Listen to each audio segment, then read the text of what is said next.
Hello, I'm Jacqueline Holstead, and you are listening to On Point Conversations. In this podcast series, we share creative marketing, content, and branding strategies that help your business successfully navigate the new normal marketing environment.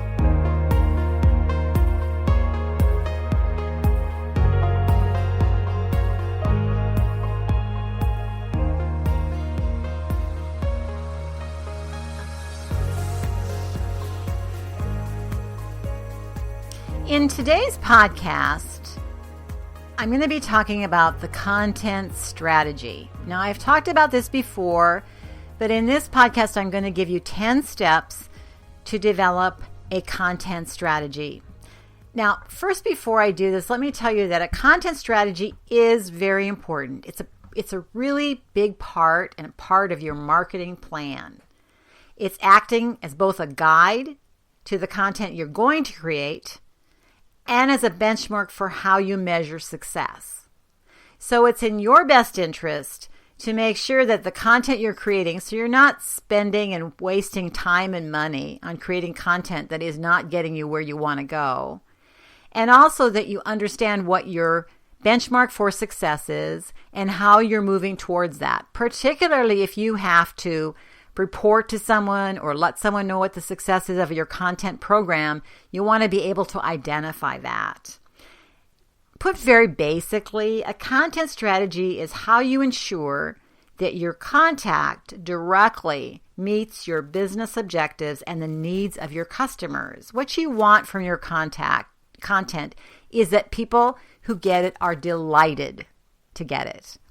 I used to, and they've stopped doing it since COVID, but there was a Learning to Learn program on Coursera that I took. And every Friday they would send out an email. And I would wait to get that email. I was looking forward to that email. It had things in it, things to read, things to think about, and it was a very important part of my Friday morning to be looking for when I'm getting that and what it says. And that's what I want for you. And for your customers, I want them to be able to say, I am so interested in what I'm getting from this company. I am delighted to get their information, and I'm learning something from their information, not just being sold something. Now, in doing this today, I broke it out into 10 steps. Some of these steps can be combined, but I find that sometimes making things into smaller steps is a little bit easier to do. I'm also going to encourage you to write these down. It doesn't have to be formal, although I tend to like to use maybe PowerPoint or Keynote, whatever you want to use, to put down this information and then share it with my mentors, because my mentors help me get a different perspective, and they also are very good at letting me know what they think about what's working and what won't work. So let's talk about these 10 steps. First of all, define your goals. Now, this is really important, and I know we talk about it ad nauseum almost, but great content needs to have a purpose, and that purpose needs to be defined by clear goals. So you want to start by looking at what is the mission that you're trying to accomplish? What are the business and marketing objectives? And this is the point where you're going to ask yourself, is content, and therefore a content strategy, what's the best way to reach those current business objectives? Now, if your answer is yes, then we go to step 2. Let's just for a minute look at step 1. Let's say that you are a small company, you have a subscriber-based service, and maybe you have 300 subscribers. Your business objective may be to increase the number of subscribers. So you might say, I want to increase the number of subscribers by 25% in 3 months. So you know what you're trying to achieve with your business goals. It could also be that you're losing subscribers. They might be staying with you for 2 to 3 months and then quitting. There's another, how do you retain a business goal? How do you retain those subscribers? Now, if you are in a bigger business and you have a manager and you are working within a team, you're going to want to find out from the C-suite or top management what those business goals are that they want to achieve so that you can tie that together. The second step is define your issues. Now, what I mean is, what are the challenges that you're facing? What's the competition? What's the problems? Why aren't you getting there? What are the misunderstandings? What are the things that are coming through customer service that are questions or issues that are not addressed? So let yourself take the time to define your issues. Step 3, oh my gosh, this is ad nauseum again too. Know who you're talking to. You're not talking to everybody. You are talking to some audience. So the success of your content strategy really depends on how you've identified your audience, existing and desired audience. So there are many things to do. There are many tools. There's Google Analytics, Facebook Insights, Instagram Insights. Don't forget research papers. So once you've defined your audience, then what I want you to do is step 4, which is develop your audience persona. Now, I have worked with clients who have 10 to 20 personas. No, please. We have 2 to 3 personas. Those are people that we've identified. We've given them demographics and psychographics, and we are going to address the content to that person. So we know specifically more what and how they're going to be talked to. Some of the things you wouldn't talk to a child the same way you talk to an adult. You wouldn't talk to, someone in a different kind of environment than you talk to another person. In other words, you're trying to get to a point where you're talking specifically to the audience that you want to reach or have to reach your business goals. Step 5, look at the competition. Now, I have clients who say, I don't watch the competition because I don't need to know what the competition is doing. It's really good to look at both indirect and direct competition. Analyze what they're doing, learn what they're saying or what they're not saying, and look at where the gap is in the market. Where is your product or service filling a gap that your competitor is not, and that your audience, now that you have defined them, is going to be interested in? Step 6 is audit your current content based on what I've just set up as steps. So now you've defined your business goals, or your top management has. What are those business goals? What are those marketing goals? You've defined what your issues and problems are. You know who you're talking to. You've looked at the competition. You've developed your audience persona. Now you're going to look at the content that you have created. Are you speaking to the right person? Are you engaging with the right audience? Is your current content saying what you want it to say and what you want it to build on?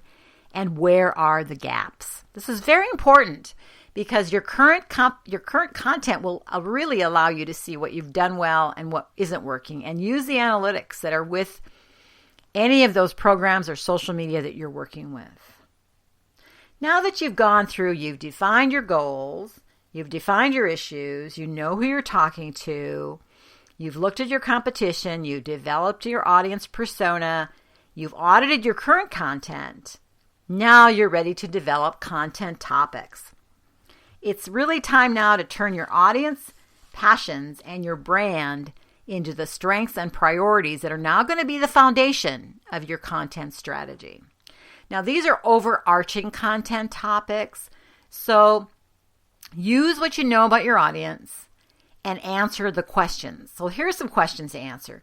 What content have you identified that your audience is interested in?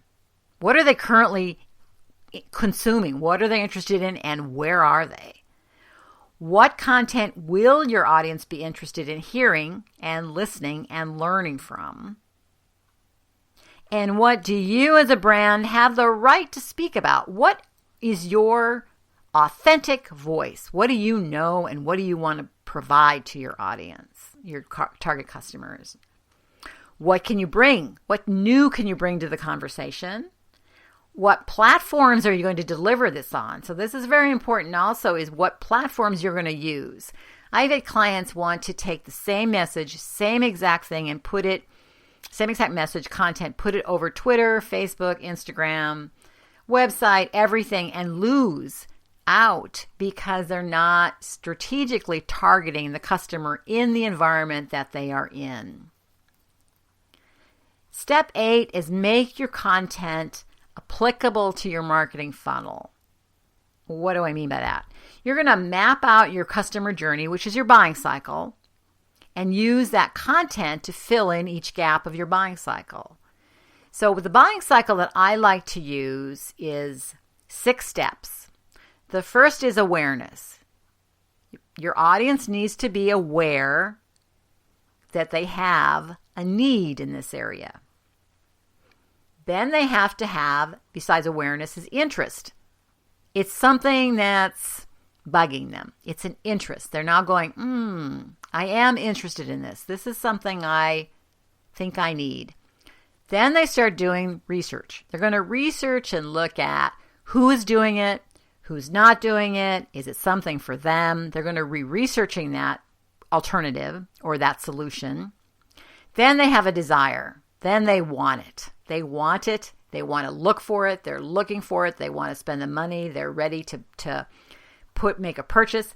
And then you have the desire, and then you have the user. Now they've purchased, and hopefully they purchased your product. They're using it.